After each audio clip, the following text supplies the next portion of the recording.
तो आज की जो हमारी वीडियो का टॉपिक है उसके अंदर हम बात करेंगे परसेंटेज एरर के बारे में। इनके परसेंटेज एरर क्या होता है, किस तरीके से हम निकालेंगे। अब हम एक और चीज के बारे में बात करते हैं कि अगर मान लीजिए आपसे ये क्वेश्चन पूछा जाए कि हमारे पास एक स्फीयर है, उस स्फीयर का जो रेडियस है उसमें एरर कुछ परसेंट दे रखा है आपको, तो उसका एरिया में एरर कितना होगा।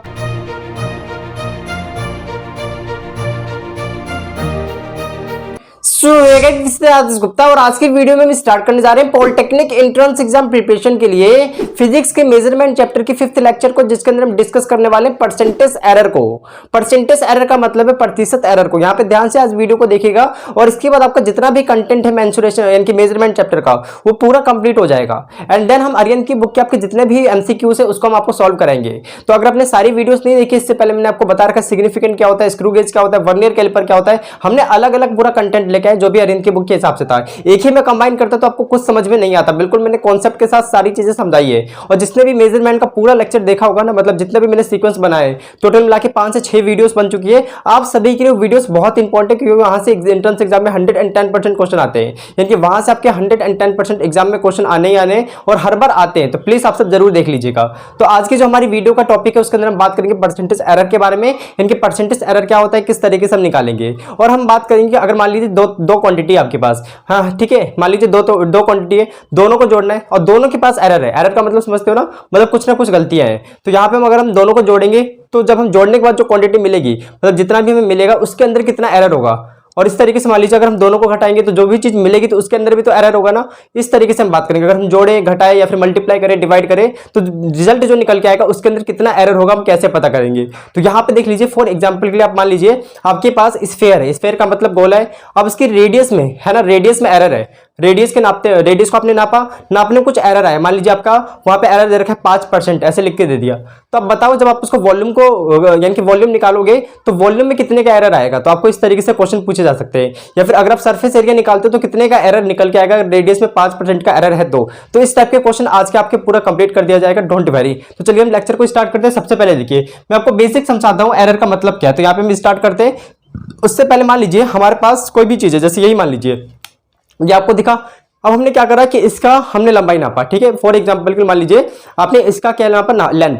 आपने लेंथ नापते टाइम क्या किया कि देखिए आपसे कुछ गलतियां हुई, मतलब कि पहली बार आपने लेंथ नापा तो उस टाइम आपकी लेंथ कितनी थी 1.2। जैसे मान लो आपने यहाँ पे लेंथ नापा, पहली बार नापा तो A1, फिर A2, फिर A3, फिर A4, फिर इस तरीके से A5 और इस तरीके से आप नापते चलेगा। मतलब जितनी बार भी नापोगे हमने n बार मान लिया है, राइट। इसी तरीके से हमने क्या किया, इसकी आपने लेंथ नापी, लेंथ नापा मेरा मतलब, तो यहाँ पे आपने लिखा 1.2, फिर एक बार और नापा आपने तो कितना मिला 1.3, फिर आपको कितना मिला 1.5, फिर मिला आपको 1.7 सेंटीमीटर। इस तरीके से आपको मिला है। अब मैं ये जानना चाहता हूं कि इनमें से कौन सा करेक्ट है भाई, इनमें से कौन सा आप मान के चलोगे कि सही होगा। अगर कोई पूछेगा कि बताओ कितना इसका मेजरमेंट है, कितनी इसकी लेंथ है, तो कितना बताओगे आप, क्योंकि आपके पास तो 4 हैं और चारों अलग अलग है। तो उसके लिए हमें क्या करते हैं कि हम मीन निकालते हैं ताकि हम एक्यूरेट बताएं। एक्यूरेट बताने के लिए हमें क्या करना होता है, मीन लेना होता है। तो हम इसका क्या करेंगे, मीन ले, इन सभी का हम क्या करेंगे, मीन लेंगे। तो मीन लेना आता है ना आपको, हम सबको जोड़ देंगे और ये 4 है तो 4 से डिवाइड करोगे। तो जैसे आप इसको डिवाइड कर लोगे इस तरीके से देख सकते हो, मीन लिख रखा है मैंने। इनकी जो भी आपके पास डेटा है, इस डेटा का अगर मीन निकालना है तो ये आपको बताएगा करेक्ट वैल्यू। कैसे निकालेंगे, इन सभी को जोड़ देंगे। तो समेशन ए यहाँ पे देख सकते हो 1 से लेकर n तक जहां तक थे और नीचे जितने भी थे उससे हम क्या कर देंगे, डिवाइड कर देंगे। तो यहाँ पे हमने क्या किया, 4 थे आपके पास तो हमने चारों को जोड़ा। फिर नीचे ये देख सकते हो कि टोटल कितने 4 है तो 4 से हम डिवाइड करेंगे। तो अगर आप इसको डिवाइड करोगे तो आपका आंसर कितना निकल के आएगा, मैं यहाँ पे लिख देता हूँ 1.35 निकल के आएगा। इनके इसका आंसर कितना आ गया, 1.35 आ गया। बताइए इतनी चीज आपको क्लियर हो गई। तो यहाँ पे आप कितना बताइए, इतना बताइएगा। ये ज्यादा एक्यूरेट है ना, ये ज्यादा एक्यूरेट है क्योंकि मीन आए। मीन इसलिए लेते हैं ताकि गलतियां कम हो, यानी कि गलतियों को मिनिमाइज कर सकते हैं, एरर को मिनिमाइज कर सके। तो यहाँ पे इसका जो मीन है, मीन इतना आया, तो आप इसकी लेंथ कितनी बता सकते हो, 1.35। अब ये जो आपका है ना, ये सबसे एक्यूरेट है, मतलब ये ज्यादा एक्यूरेट है इन सभी के कंपेरिजन में, क्योंकि इनमें कुछ ना कुछ एरर था। अब मान लीजिए आपको ये निकालना है। अब देखो हमने इसको माना कि ये बिल्कुल करेक्ट है हमारा। इसको जो भी मीन निकालते हैं, मीन इसलिए निकालते हैं ताकि करेक्ट वैल्यू पता चल जाए। तो ये आपका करेक्ट है। और जितना ज्यादा आप लोगे, यानी कि जितनी बार ऑब्जर्वेशन करोगे तो वहां से क्या, जैसे मान लो आपने यहाँ पे 4 बार ऑब्जर्वेशन किया था, इनके 4 बार लेंथ नोट करके, ऐसा भी हो सकता है 10 बार कर लो, है ना, फिर उसका मीन निकाल लो। तो इससे जितना ज्यादा आप यहाँ पे ऑब्जर्वेशन लेंगे और मीन निकालेंगे तो वहां से एरर कम होता वो चला जाएगा। मान लो आपने 2 ही बार लिया होता, फिर आप मीन निकालते तो जो निकल के आती, मतलब इस तरीके से कुछ ना कुछ निकल के आता। अब यहाँ पे वहां पे जो जैसे इन दोनों से आप मीन निकालते तो जो भी निकलता ठीक है, और यहाँ पे इन चारों को लेके निकाला तो ये वाला ज्यादा एक्यूरेट होगा, ये नहीं होगा क्योंकि ये 2 ही तक तो है, इनके इसमें ऑब्जर्वेशन कम है। तो जितनी ज्यादा ऑब्जर्वेशन फिर उसका मीन ले लो, तो वहां से क्या होता है, एरर कम हो जाता है बहुत ज्यादा। तो ये चीज आपको क्लियर हो गया। तो हमने ये करेक्ट वैल्यू मान ली। अब हमें ये पता करना है कि पहले वाले में कितने का एरर था। तो हमने देखा कि करेक्ट मेजरमेंट कितना है, इसका जो लेंथ था, जो मैंने आपको बताया था इसके कैप का कितना लेंथ था 1.35, हम इसको एक्यूरेट मान रहे हैं। तो पहले वाले में कितनी की गलती हुई, जब आपने पहला वाला मेजरमेंट किया, इनकी पहली बार मेजरमेंट किया, तो कितने का एरर आया, A1। हम देखो यहाँ पे आ जाते हैं, यहाँ पे देखिए आपको अगर निकालना है कि पहले वाले में कितने का एरर था, तो आप इसको लिखेंगे डेल A1। देखो इस तरीके से डेल A1, और यहाँ पे A1 माइनस में A मीन होगा, उसको लिख दोगे। फिर A2 में एरर पता करना है, ये डेल का मतलब है एरर, इसको पढ़ते हैं डेल, ट्राइंगल मत पढ़ना, ये डेल है, डेल का मतलब एरर है। A2 में दूसरी वाली ऑब्जर्वेशन में कितने का एरर है, तो हम क्या लिखेंगे A2 ऑब्जर्वेशन, और इसमें से A मीन को हम घटा देंगे। फिर तीसरे में लिखना है तो हम इस तरीके से करेंगे। तो इस तरीके से हम बोल सकते हैं AN इक्वल्स टू क्या, AN माइनस में A मीन। तो इस तरीके से आपको ध्यान रखना है, एरर निकालना है हर ऑब्जर्वेशन में, तो ऐसे निकालोगे। जैसे मान लो यहाँ पे दे रखा है कि पहले वाले में कितने का एरर, तो हम यहाँ पे लिखेंगे क्या लिखेंगे, डेल A1, और यहाँ पे हम A1 माइनस में A मीन। तो A1 देखो कितना आपके पास 1.2 है, तो 1.2, A मीन कितना है हमारे पास 1.35 है, इसको लिखेंगे, हम घटाएंगे तो कितना आ गया, माइनस में 0.15 आ गया। इस तरीके से हम यहाँ पे देख सकते हो A2 का एरर निकालेंगे, तो ये हम सारा कैलकुलेट कर लिए। तो यहाँ पे देख सकते हो A2 में कितना एरर है आपका, माइनस में 0.05 होगा। यहाँ पे A3 में कितने का एरर है देख सकते हो, तो A3 की वैल्यू देखो कितनी आपके पास 1.5 है, और ये वाली वैल्यू कितनी 1.35 है, दोनों को हम रखेंगे, घटाएंगे तो कितना आ गया 0.15 आ गया। इस तरीके से हम A4 का भी इस तरीके से निकाल लेंगे।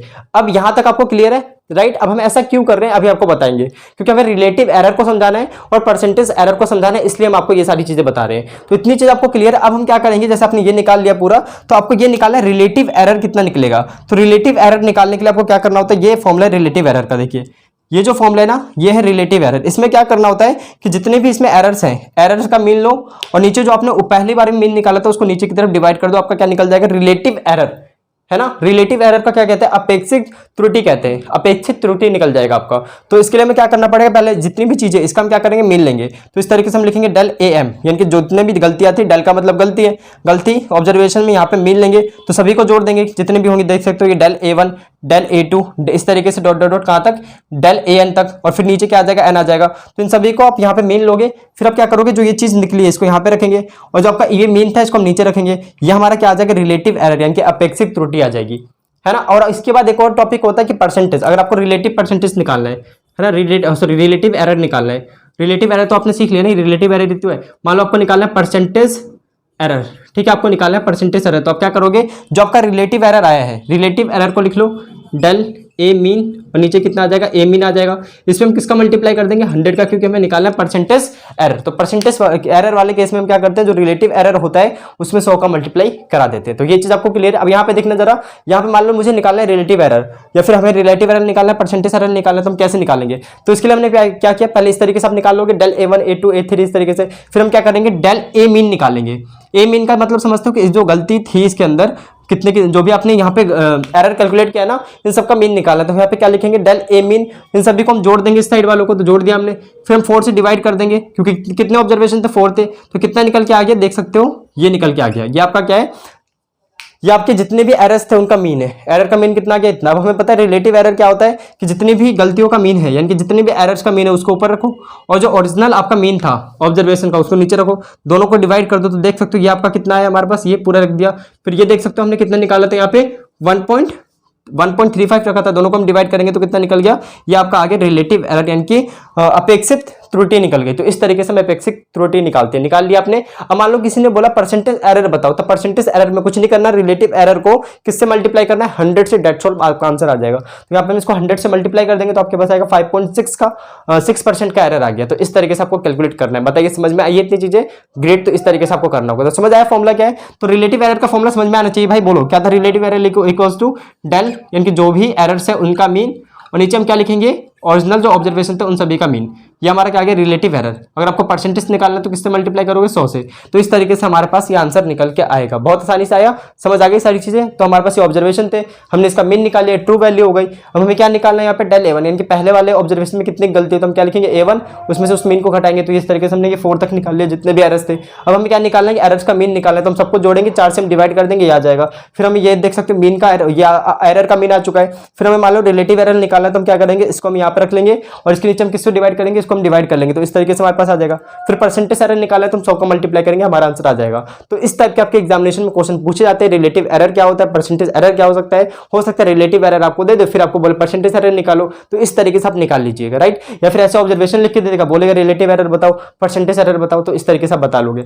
अब हम बात करते हैं कि अगर आपके पास दो क्वांटिटीज है, मान लीजिए लेंथ है, ब्रेथ है, या फिर एक और एग्जांपल चलते हैं, जैसे मान लो दो वायर्स है, दोनों का रेजिस्टेंस है R1 और इसका R2, मतलब इसके रेजिस्टेंस में कुछ ना कुछ गलती है ना। हमने बोला डेल R1, इसका मतलब गलती को हम ऐसे लिखते हैं, और इसके हम लिखेंगे डेल R2।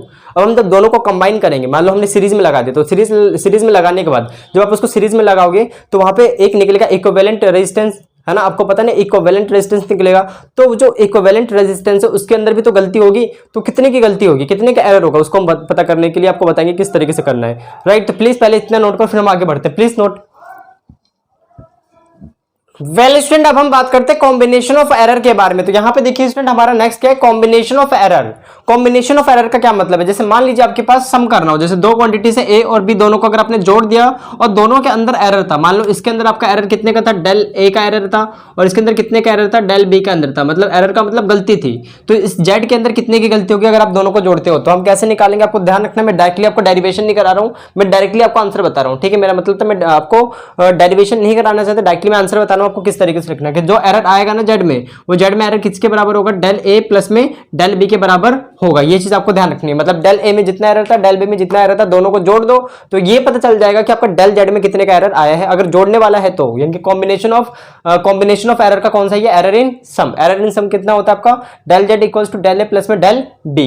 जैसे यहाँ पे क्वेश्चन करते हैं, आपको और भी अच्छे तरीके से क्लियर होगा। यहाँ पे बोल रखा है कि टू रजिस्टर्स, जैसा कि आप देख सकते हो दो रजिस्टर्स है, एक तो आपके पास R1 है, R1 की वैल्यू कितनी है देख सकते हो यहाँ पे 50.0 प्लस माइनस कुछ भी हो सकता है, ये एरर है आपका, ये एरर बता रहा है कितना, ये 0.4 है, और यहाँ पे लिख रखा है ओम।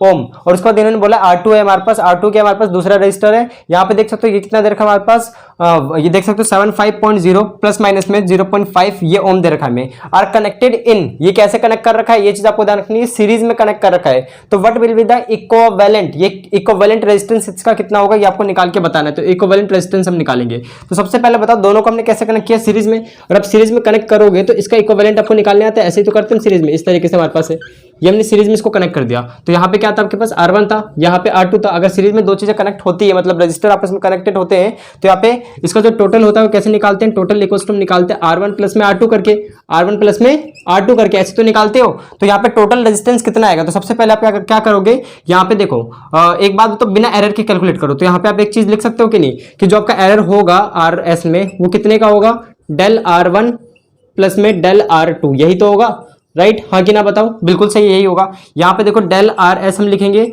यहाँ पे पहले का एरर बताओ, पहले में कितने का एरर है, 0.4 का, तो यहाँ पे हम लिख देते हैं 0.4 प्लस में, यहाँ पे देखो इस वाले में कितने का एरर है, ये रहा एरर, कितना, 0.5 है तो हमने लिख दिया 0.5, दोनों को जोड़ेंगे कितना आ जाएगा, 0.9 आ जाएगा। और इसके आगे लगाना प्लस माइनस, क्योंकि जो आपकी क्वांटिटी हो प्लस माइनस में ना, इसलिए। तो यहाँ पे हमने दोनों एरर को जोड़ दिया, यहाँ पे हमने क्या लिख लिया, प्लस माइनस में 0.9। तो इतनी चीज आपको क्लियर है। अब यहाँ पे हमारा इक्विवेलेंट रेजिस्टेंस होगा कितना, क्योंकि एरर था, ये तो इक्विवेलेंट रेजिस्टेंस में ये तो आपका एरर है। तो ओरिजिनल वैल्यू कितनी है देखो, ये एक तो आपका ये है, और इसको जोड़ोगे कितना आ जाएगा आपके पास, 75 है, और वो तो इन दोनों को हम जोड़ेंगे तो आएगा 125। तो हम यहाँ पे लिख सकते हैं कि आपका जो रेजिस्टेंस होगा, यानी कि टोटल रेजिस्टेंस होगा RS जो होगा टोटल, इसको हम क्या लिख सकते हैं, इसको हम लिखेंगे जो आपका इन दोनों को कंबाइन करके है, कंबाइन करके कितना आएगा आप बताइए। यहाँ पे देख सकते हो 5 और यानी कि 125.0, और फिर हम प्लस माइनस में क्या लिख सकते हैं, यहाँ पे प्लस माइनस में आपको लिखना पड़ेगा 0.9, क्योंकि हमने इस एरर को भी लिख दिया। तो बस ये आपको निकालना था, है ना। इस तरीके से ये इसका इक्विवेलेंट रेजिस्टेंस आ जाएगा। तो हमने किया क्या, ये वाली चीज जो थी करेक्ट वैल्यू उनको जोड़ दिया, और एरर्स भी आपस में सम हो जाएंगे, क्योंकि इस बार देख सकते हो R1 और R2 को जोड़ना है। तो जो इसमें एरर होगा कितने का होगा, R1 प्लस में R2 का एरर होगा, दोनों को हम जोड़ देंगे तो R1 में कितने का एरर था, इतने का, दूसरे वाले में कितने का एरर था, इतने का, दोनों को जोड़ेंगे तो हम आंसर इस तरीके से लिख देंगे कंबाइन करके। तो आई होप आपको ये समझ में आया होगा। दूसरा देखो सम वाली बात करते हैं, तो यहाँ पे लिखा हुआ आपका एरर इन डिफरेंस, सॉरी ये सम का हो गया डिफरेंस का। अगर आपके पास Z इक्वल्स टू क्या आपके पास A माइनस में B है, अगर दोनों को घटाना पड़ जाए तो यहाँ पे एरर कैसे कैलकुलेट करेंगे Z में, तो यहाँ पे हम लिखेंगे A में मान लो जितना था लिख दिया, फिर B में जितना था उतना भी लिख दिया, और दोनों को हम जोड़ेंगे तो यहाँ पे Z में पता चल जाएगा। तो यहाँ पे सब्ट्रैक्शन में आपको क्या करना है, अगर जैसे मान लो A में एरर है, B में एरर है, तो इस टाइम भी जोड़ना है सब्ट्रैक्शन में एरर को, ये टोटल एरर बताएगा जेड में कितना है, राइट। घटाना नहीं है, ये चीज आप ध्यान रखना, ऐड हो या सब्ट्रैक्ट हो, दो चीजों को घटाओ या फिर आप क्या कर दो, जोड़ो, दोनों का मतलब एक ही है कि एरर कैसे निकालोगे आप, एरर दोनों को कंबाइन करके निकालोगे, पहली क्वांटिटी का और दूसरी क्वांटिटी का। तो ये चीज आप ध्यान रखना। क्वेश्चन देख लो यहाँ पे क्या है, क्वेश्चन में बोल रखा है the initial and final temperature, जो इनिशियल टेम्परेचर है फाइनल टेम्परेचर है वाटर का, कैन, देखो यहाँ पे लिख रखा है इनने, दो बार लिख दिया मैंने, कैन कोई बात नहीं, यहाँ पे देखो can as recorded by the observer, इनके एक ऑब्जर्वर ने इसे नोट करा, कितना नोट करा, ये देखो इस तरीके से हमारे पास लिखा है 46.3 प्लस माइनस में 0.5, और यहाँ पे लिखा हुआ है कि दूसरी बार उसने कितना नोट किया है, इतना नोट किया है, देख सकते हो इस तरीके से हमने लिखा है। इन्होंने बता रहा है कि टेम्परेचर कितना बड़ा, ये आपको बता के मतलब निकाल के बताना है। तो क्वेश्चन समझ में आया, क्वेश्चन में क्या था कि एक ऑब्जर्वर है वो ये देखता है कि पानी का पहले टेम्परेचर इतना था फिर बाद में इतना हो गया, तो बताओ कितना टेम्परेचर बढ़ा, ये आपको बताना है। तो कैसे पता चलेगा, हम घटाना पड़ेगा, तो हम दोनों को, इन दोनों को हमें घटाना पड़ेगा कि नहीं। तो यहाँ पे बोल सकते हैं टेम्परेचर नंबर 1 कितना है हमारे पास, टेम्परेचर नंबर 1 46.3 और ये प्लस माइनस में क्या है हमारे पास 0.2 है।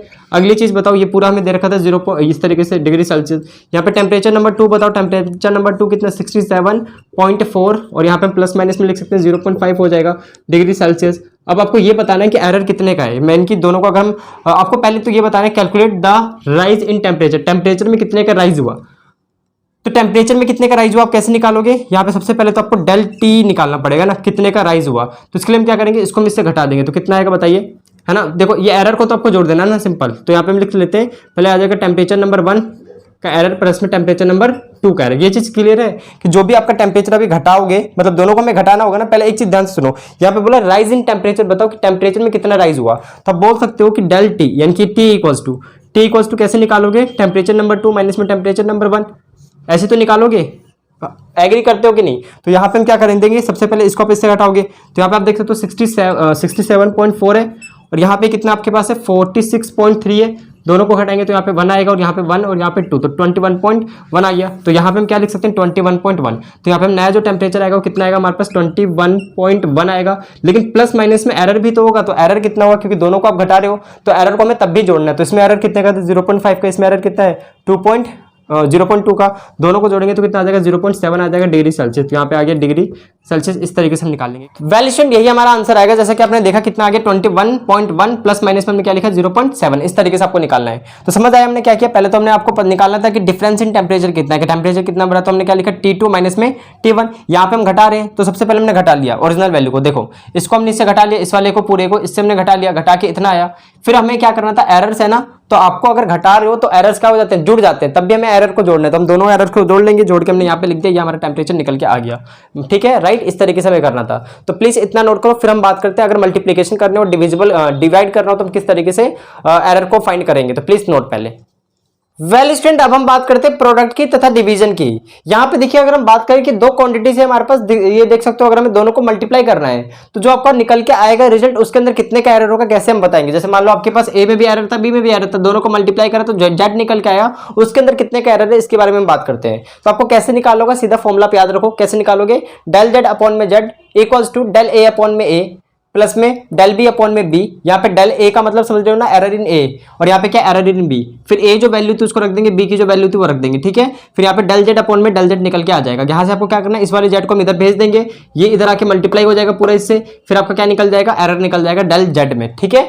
और मान लो यहाँ पे अब यहाँ पे दे रखा है आपका परसेंटेज एरर। अगर आपको परसेंटेज एरर निकालना है, जैसे किसी ने बोल दिया कि आपको परसेंटेज एरर निकालना, तो आप यहाँ पे क्या लिख दोगे, मल्टीप्लाई कर, देखो ये रिलेटिव है ना, रिलेटिव एरर है, आप क्या कर दो यहाँ पे मल्टीप्लाई कर दो 100 का, इधर भी 100 का मल्टीप्लाई, इधर भी 100 का मल्टीप्लाई, तो ये आपका पूरा क्या बन जाएगा, आपका रिलेटिव, सॉरी मेरा मतलब परसेंटेज एरर निकल जाएगा। अगर परसेंटेज एरर पूछ ले तो आप इस तरीके से निकाल लोगे। यहाँ पे देखो हम क्वेश्चन करते हैं और भी सही तरीके से समझ में आ जाएगा। यहाँ पे बोल रखा है the length and breadth of rectangle, एक रेक्टेंगल है उसकी लेंथ ब्रेथ हमें दे रखी है, लेंथ इतनी है, देख सकते हो ये प्लस माइनस का मतलब एरर है, और यहाँ पे ब्रेथ इतना है, इसमें देख सकते हो 32 सॉरी मेरा मतलब 3.2 प्लस माइनस में 0.1, यहाँ पे 0.1 का एरर, ये सेंटीमीटर है, हमें लेंथ दे रखा है, ब्रेथ दे रखा है। इन्होंने बोला है कि परसेंटेज एरर बताओ, परसेंटेज एरर निकाल के बताने, किसमें, एरिया में परसेंटेज एरर निकाल के बताने। तो आपको पता है दो चीज जब ऐसे होती है तो परसेंटेज एरर ये लिखते हैं हम, बिल्कुल सही है। यहाँ पे देखो परसेंटेज एरर निकालना तो हम बोल सकते हैं एरिया में परसेंटेज एरर का फॉर्मूला इस तरीके से बनेगा, length area breadth area, area का फॉर्मूला एरिया का फॉर्मूला क्या होता है, A equals to L into में बी। तो अगर इस तरीके से अगर आपको वो निकालना है परसेंटेज एरर, तो हम किस तरीके से इसको लिखते हैं, डेल ए अपॉन में ए इंटू में 100, यहाँ पे डेल एल अपॉन में एल अपॉन में सॉरी डेल एल अपॉन में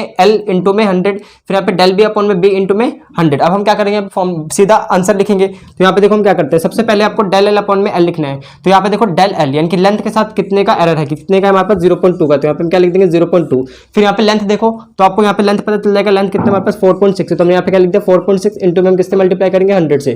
फिर आप प्लस लिखेंगे, डेल बी देखो, तो डेल बी कितना आपके पास 0.1 है, तो यहाँ पे हम लिख देंगे 0.1। फिर बी देखो, बी कितना है इसके पास 3.2 है, तो 3.2 लिख देंगे, इंटू में हमने क्या कर दिया यहाँ पे 100 कर दिया। जैसे आप इन सबको कैलकुलेट करोगे तो कैलकुलेट करने के बाद आपको निकल के आएगा। और ये क्या है आपका रिलेटिव एरर है, एरिया में रिलेटिव एरर, इसको बोलते हैं रिलेटिव एरर। पढ़ाया था ना भी रिलेटिव एरर क्या होता है, डेल ए अपॉन में ए इंटू में 100, याद है सभी को, बिल्कुल सही। तो रिलेटिव एरर होता है हमारा, तो इसके अंदर रिलेटिव एरर कितना निकल के आ जाएगा 7.4 आ जाएगा। तो 7.4 इसके अंदर टोटल एरर होगा, ठीक है 7.4% होगा ना, क्योंकि परसेंटेज एरर है ना, तो परसेंटेज एरर हम निकाल लेंगे। ये परसेंटेज एरर है, अगर मैं गलत बोल रहा हूँ सॉरी, ये परसेंटेज एरर है। रिलेटिव एरर कब होता है, जब ये 100 नहीं होता। तो हमने निकाल लिया कितना एरर होगा एरिया में, एरिया में कितना एरर होगा, तो आपको याद ध्यान रखना 7.4% का एरर होगा, क्योंकि अब इन्होंने बोला था कि परसेंटेज एरर इन एरिया निकालना है, तो कितना होगा 7.4% होगा। इस तरीके से हमने निकाल दिया, फाइनली कैलकुलेट हो गया ये। अब यहाँ पे मान लो आपसे यहाँ पे बोला जाए, देखो अगला क्या हमारा टॉपिक, अगला एरर इन डिवीजन। डिवीजन में एरर देखना है, तो डिवीजन में एरर का क्या मतलब है, यहाँ पे मान लो दो क्वांटिटी से ए और बी दोनों डिवाइड हो रही है, तो यहाँ पे जेड में कितने का एरर आएगा, कैसे कैलकुलेट करेंगे, सेम है, प्रोडक्ट की तरह बिल्कुल सेम है। जैसे आपने प्रोडक्ट में किया उसी तरीके से यहाँ पे डिवीजन में भी करना है। यहाँ पे डेल जेड अपॉन में जेड इक्वल्स टू ये इस तरीके से बन जाएगा, और ये रिलेटिव एरर के फॉर्म में इस तरीके से, मेरा मतलब है ये परसेंटेज एरर के फॉर्म में इस तरीके से आ जाएगा। तो ये चीज क्लियर है, ये रिलेटिव एरर के फॉर्म में, और ये आपका 100 से मल्टीप्लाई कर देंगे तो परसेंटेज एरर के फॉर्म में है। यहाँ पे क्वेश्चन पढ़ो, क्वेश्चन में क्या बोल रखा है, इन्होंने बोला कि व्हेन अ करंट, यहाँ पे देख सकते हो व्हेन अ करंट ऑफ इतना, ये करंट हमें दे रखा है, ये फ्लो करता है किसके अंदर से, एक वायर के अंदर से, तो उसके अंदर पोटेंशियल डिफरेंस कितने का बनता है, इतने का बनता है। आपको रेजिस्टेंस निकाल के बताना है। यहाँ पे देखो एरर इन रेजिस्टेंस, यानी कि रेजिस्टेंस में कितने का एरर होगा ये निकाल के बताना है। तो यहाँ पे देखो हमें करंट दे रखा है और वोल्टेज दे रखा है। आपको पता है कि V इक्वल्स टू क्या होता है, IR होता है ना। तो यहाँ से R की वैल्यू कितनी हो जाएगी आपके पास, R इक्वल्स टू कितना निकल के आएगा, V अपॉन में I निकल के आएगा। हमें निकालना क्या है, यहाँ पे हमें निकालना है कि एरर कितना है रेजिस्टेंस में, कि डेल R हमें निकाल के बताना है, ठीक है। हमें क्या निकालना है, डेल R। तो डेल R हम कैसे निकालेंगे, देखिए सबसे पहले आपको किस तरीके से कैलकुलेट करना है। तो इसके लिए आप क्या करो, पहले R निकालो, R का मान निकल जाएगा। V का मान देखो, V आपको पता है क्या कितना है, देखो V कितना है आपके पास, तो V को एक बार चेक कर लो कितना है, V कितना है हमें पता है क्या, ये रहा देखो V, एरर मत लिखो अभी, 18 है। फिर यहाँ पे देखो ये कितना हमारे पास इलेक्ट्रिसिटी कितनी 2.2 है, तो यहाँ पे हमने 2.2 लिख दिया। इसको यहाँ से हटाओगे 0 आ जाएगा। इसको हम अगर डिवाइड करेंगे तो देखो यहाँ पे 11 आएगा और यहाँ पे कितना आ जाएगा 9 और 0, ठीक है बिल्कुल सही लिखा हमने, 9 और 0 आ जाएगा। तो यहाँ पे आप देख सकते हो ये कितना आ गया आपके पास, अगर आप इसको और डिवाइड करोगे तो 8 आएगा। फिर यहाँ पे आप देख सकते हो 88 और फिर 2 0 और ये 1, तो इस तरीके से आ जाएगा। तो 8.1, तो यहाँ पे रेजिस्टेंस कितना आ गया 8.1 ओम आया। तो ये तो हमारा रेजिस्टेंस है। इसको हमने क्यों निकाला, क्योंकि हमें डेल आर निकालना है। अब देखना है यहाँ पे ध्यान से, इतनी चीज आपको क्लियर है। अब आपको एक चीज पता है कि डेल आर अपॉन में आर, क्योंकि दोनों डिवीजन में देख सकते हो, तो यहाँ पे आपको पता करना है कि आर में कितने का एरर होगा। तो हम इस तरीके से फॉर्मूला लिखते हैं। फिर क्या आएगा, डेल वी अपॉन में वी, फिर प्लस में डेल आई अपॉन में आई। अब हम इसको निकालते हैं, तो यहाँ पे देखो कैसे कर लेंगे, ये चीज़ आपको पता है क्या, नहीं पता, तो डेल आर लिख लेंगे। यहाँ पे आर कितना है हमारे पास, देखो कितना 8.1 है, तो यहाँ पे कितना आ जाएगा 8.1 लिख लो, या फिर 90 अपॉन में ये लिख लो, यानी कि 90 अपॉन में क्या 11 था, इसको लिख दो, इक्वल्स टू यहाँ पे देखो वी, डेल वी कितना है हमारे पास, डेल वी की वैल्यू देखो कितनी 1 है, तो यहाँ पे 1 आ जाएगा। फिर यहाँ पे वी देखो कितना है इसके नीचे, तो यहाँ पे 18 आ जाएगा। फिर प्लस लिखेंगे हम, यहाँ पे हमने प्लस लिख दिया। अब यहाँ पे देखो आई इलेक्ट्रिक करंट कितना है, इसमें एरर कितना है हमारे पास 0.3 है, तो 0.3 आ जाएगा। यहाँ पे देखो ये क्या हमारे पास 2.2 है, तो यहाँ पे हमने 2.2 लिख दिया। अब इनको हम सॉल्व कर लेंगे, तो सॉल्व करने के बाद आप देख सकते हो यहाँ पे क्या निकल जाएगा, डेल आर निकल जाएगा। Do yourself well stand. इतना करने के बाद देखो आपको क्या करना है, सबसे पहले अब ये देखो आसानी से आ चुका है, यहाँ पे बोर्ड पे जगह नहीं बच रही, हम यहाँ पे कर लेते हैं। आपको विजिबल है, बिल्कुल बिल्कुल विजिबल है। अब यहाँ पे करना क्या, आपको देखो इसको हटा लो, छोड़ो। यहाँ पे देखो कितना 8.1 है, तो हम यहाँ पे क्या लिख लेंगे 8.1। इनको सॉल्व करोगे तो डेल आर आपका कितना निकल के आएगा, देखिए पहले आप इसको सॉल्व कर लेना, फिर 8.1 को इधर मल्टीप्लाई करोगे तो आपके पास आएगा 1.54 ओम, ठीक है। तो इतने का एरर होगा हमारे अंदर, ये तो उसके अंदर, ठीक है। चीज समझ में आया आपको, यहाँ पे एरर कितने का है, यानी कि डेल आर कितने का निकल गया है, विजिबल है आपको, बिल्कुल विजिबल है। तो कितने का है 1.54 ओम का निकल के आ जाएगा। तो हम ये निकालना था कि रेजिस्टेंस में कितने का एरर होगा, कितने का होगा 1.54 का एरर होगा। इस तरीके से हमने इस फॉर्मूले में करा। यहाँ पे हमें आर चाहिए था, तो आर हमने क्या करा, आर के लिए इसको हमने इससे डिवाइड कर दिया, वी को आई से डिवाइड किया, तो हमारे पास ये आर निकल गया। इस आर को हमने इधर भेज दिया, हमारा आंसर आ गया 1.54 ओम। इस तरीके से आपको करना था। तो बताओ समझ में आ गया। यहाँ पे मैंने आपको बताया कि प्रोडक्ट में किस तरीके से होता है, और यहाँ पे मैंने आपको ये बताया कि किस तरीके से हम यहाँ पे निकालना होगा। तो ये सारी चीज़ आपको ध्यान रखनी है। जैसे मान लो यहाँ भी एरर निकालना पड़ता, जैसे यहाँ पे मान लो ये बोलते सिर्फ एरिया में एरर बताओ, परसेंटेज एरर मत बताओ, आप ये बताओ एरर है कितना एरिया में। तो हम कैसे निकालते, देखो आपको पहले एरिया निकालना पड़ता। तो एरिया इक्वल्स टू क्या होता है, लेंथ इंटू ब्रेथ। तो हम क्या करते हैं, लंबाई को देखो, लंबाई इधर वाला एरर को छोड़ के यहाँ पे लंबाई है और यहाँ पे ब्रेथ है, दोनों को मल्टीप्लाई कराते, यहाँ पे लिखते है ना, इस फॉर्मूले को यहाँ से हटा देते, ये जो 100 है इसको हम यहाँ से हटा देते, फिर हम ए को इधर ले जाते, फिर यहाँ पे आपका डेल ए निकल के आ जाता। तो इस तरीके से आपको करना था। अब एक टाइप का और रह गया, उसको और कर लेते हैं, फाइनली हमारा लेक्चर समाप्त हो जाएगा और फिर इसके बाद आपको कोई भी दिक्कत नहीं होगी किसी भी क्वेश्चन में। तो प्लीज पहले इतना नोट करो, प्लीज नोट। वेल स्टूडेंट, अब हम करते हैं अपने लास्ट टॉपिक। तो देखिए हमारा लास्ट टॉपिक क्या है, error in sum power rise. अगर मान लीजिए किसी की पावर राइज हो रखी है तो उस टाइम एरर किस तरीके से हम निकालेंगे। जैसे मान लीजिए z इक्वल्स टू क्या है, यहाँ पे a की पावर n है और नीचे क्या आपका b की पावर m है। अब यहाँ पे देख सकते हो पावर राइज है, पावर राइज होने का मतलब फॉर एग्जांपल के लिए आप मान सकते हो कि जैसे मान लीजिए हमारे पास जो आपको पता है कि इस तरीके से हम लेट करके चलते हैं। जैसे आपको पता है कि जो क्यूब का एरिया होता है, क्यूब का एरिया कितना होता है, a का क्यूब होता है। मैंने बोला a का क्यूब का मतलब समझते हो ना आप, साइड का क्यूब होता है ना। तो हम इसको लिख ही लेते हैं 1 मिनट। तो ये मान लीजिए साइड का क्यूब होता है। अब हमने ये बोला कि मान लीजिए साइड में जो एरर है वो 1% का एरर या फिर 2% का एरर है, तो एरिया में कितने का एरर होगा, कैसे निकालोगे। तो इस टाइम हम किस तरीके से निकालेंगे, क्योंकि अभी तक तो मैंने ऐसा कुछ आपको पढ़ा है ही नहीं है। अभी तक आपको क्या पढ़ाया था मैंने, मल्टीप्लीकेशन का, यानी कि a इंटू में b का पढ़ा रखा है, और क्या पढ़ा रखा है, a डिवाइड बाई b का, और क्या पढ़ा रखा है मैंने आपको, a प्लस में b का, a माइनस में b का, इस तरीके से पढ़ाया ना। तो अभी तक मैंने ऐसा नहीं पढ़ाया कि अगर पावर हो तो किस तरीके से करेंगे। और आप इसको जनरली इस तरीके से भी कर सकते हो, side into side into side 3 बार लिख लो। इसमें देख सकते हो कितने का एरर, अभी ये सभी क्या हो जाएंगे, जुड़ जाएंगे। तो मैं आपको बता देता हूँ किस तरीके से आपको करना है। तो अगर कभी पावर होगी तो हम इसको किस तरीके से करेंगे, हम बात कर लेते हैं इस टॉपिक के बारे में। तो यहाँ पे मान लीजिए जैसे हमारे पास z इक्वल्स टू क्या है, a की पावर n है और नीचे क्या आपका b की पावर m है। अब यहाँ पे इसका मतलब समझना कि अगर कभी भी पावर्स के फॉर्म में तो हम किस तरीके से इसको हम सॉल्व करते हैं, यानी कि एरर किस तरीके से निकालते हैं। तो इस टाइम हम एरर कैसे निकालेंगे, ध्यान रखना है आपको। यहाँ पे डेल z अपॉन में z लिखेंगे, यहाँ पे जो आपको पावर दिख रही है बस इसको बाहर लिख लेना है, फिर डेल a अपॉन में a लिख देना है, फिर यहाँ पे जो पावर इसको बाहर लिखना है, फिर लिखना है डेल b अपॉन में b। मान लीजिए यहाँ पे c भी होता है, c की पावर p होती है, तो हम क्या करते हैं, यहाँ पे p को बाहर लिख लेते हैं और फिर हम लिखते हैं डेल सी अपॉन में सी। तो इस तरीके से ही आपको करना। तो आई होप आपको इतना तो समझ में आया होगा ना जो मैंने अभी आपको बताया। तो इस तरीके से हम इसे लिख लेंगे। तो ये आपका क्या आ जाएगा, एरर आ जाएगा किसके अंदर, जेड के अंदर एरर आ जाएगा। मतलब परसेंटेज एरर निकालना है तो परसेंटेज एरर इस टाइम बहुत क्वेश्चन दिए जाते हैं, इस टाइप के क्वेश्चन यानी कि परसेंटेज एरर वाले। तो यहाँ पे 100 का मल्टीप्लाई हो जाएगा, आंसर आ जाएगा। ठीक है, ये चीज आपको क्लियर हो गई।